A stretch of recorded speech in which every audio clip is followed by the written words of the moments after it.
दर्शकों नमस्कार। मैं सुजय प्रकाश उपाध्याय हूँ।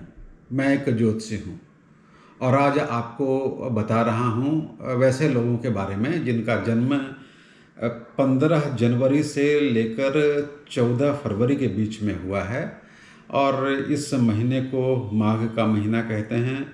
इस महीने में सूर्य मकर राशि में होता है और वह 3 नक्षत्रों से उत्तराषाढ़ा से, श्रवण से और धनिष्ठा से गुजरता है। वेदों में इस महीने को तपस्या कहा गया है।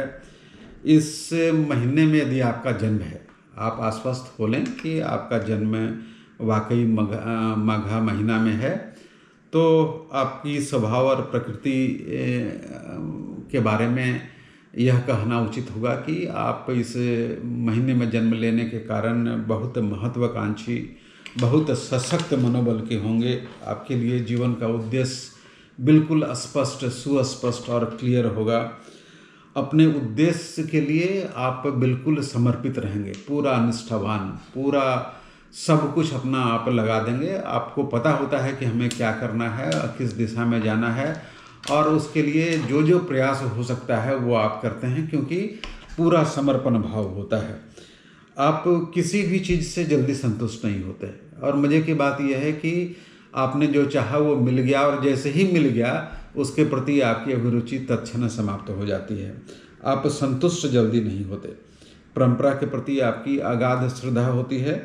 आप थोड़े दम्भी भी हो सकते हैं, थोड़े साहसी भी हो सकते हैं, थोड़ा ईगो भी हो सकता है आप में और कालांतर में कभी आप अवसाद से ग्रसित भी हो सकते हैं।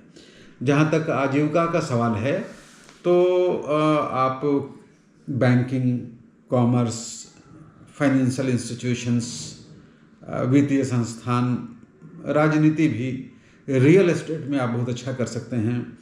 लेकिन आपके साथ दिक्कत ये है कि आप स्वाभिमान को हमेशा साथ लेके छोड़ते हैं। स्वाभिमान के सामने आप लाखों करोड़ों रुपए को जूते की नोक पे रखने में समर्थ हैं। आप किसी को छोड़ सकते हैं। स्वाभिमान आपके लिए सर्वव्यापी है, सबसे महत्वपूर्ण है, सर्वाधिक महत्वपूर्ण आपका स्वाभिमान है।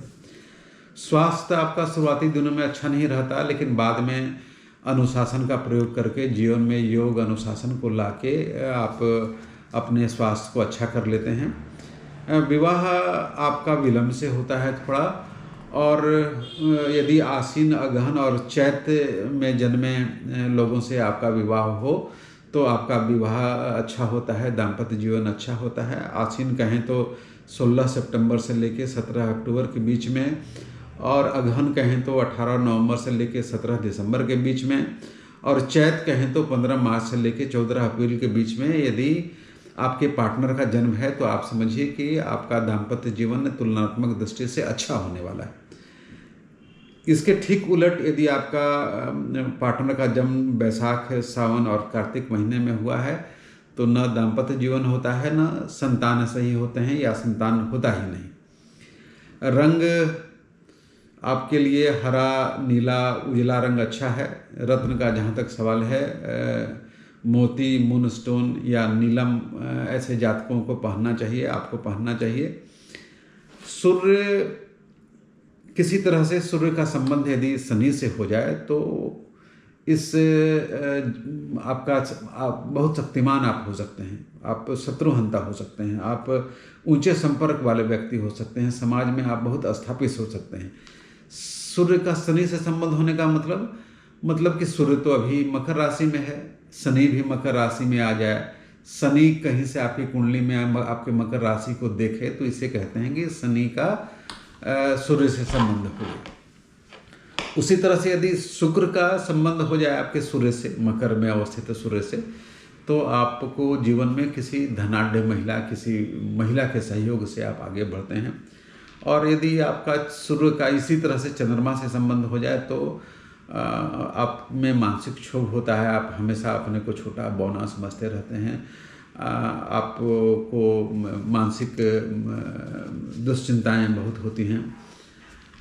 सूर्य 15 से 20 जनवरी को इस समय उत्तराषाढ़ा में होता है, और सूर्य जब उत्तराषाढ़ा में होता है और आपके जन्म के समय में यदि सूर्य उत्तराषाढ़ा नक्षत्र में है तो आप समझिए ईश्वरीय अनुकंपा है, बहुत स्ट्रांग आपको बस सूर्य बनाएगा, क्योंकि उत्तराषाढ़ा का स्वामी भी सूर्य ही होता है।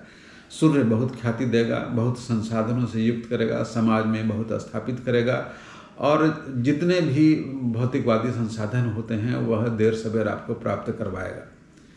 सूर्य यदि 20 और 30 जनवरी को सूर्य श्रवण में रहेगा, आप देख लीजिए कि आपके जन्म के समय में यदि सूर्य श्रवण नक्षत्र में है, जिसका स्वामी चंद्रमा होता है, चंद्रमा मन सो जाता है, यह आपको मन से परेशान रखेगा, मानसिक दुश्चिंताएं देगा, आपको हमेशा एक विशेष तनाव से रहेंगे, जो चिंता न भी है उसकी चिंता करेंगे, जो चीज़ जो घटनाएं अभी घटी नहीं है, घटने वाली है, घटेगी कि नहीं घटेगी पता नहीं, लेकिन आप उससे सोच के हमेशा चिंता में रहेंगे।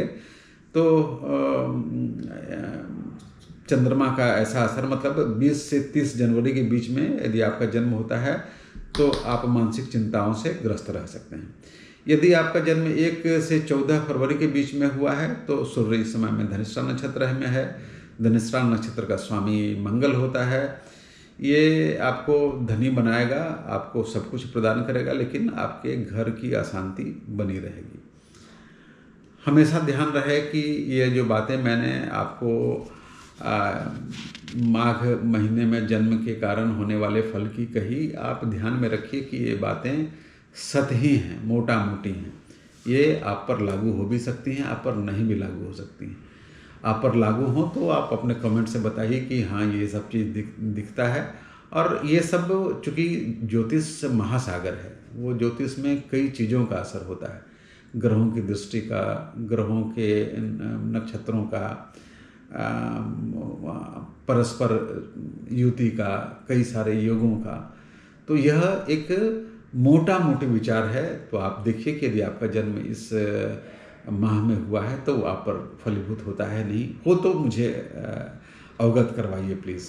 ये वीडियो आपको अच्छा लगता है मेरे चैनल को सब्सक्राइब कीजिए, लाइक कीजिए, शेयर कीजिए। Thank you very much.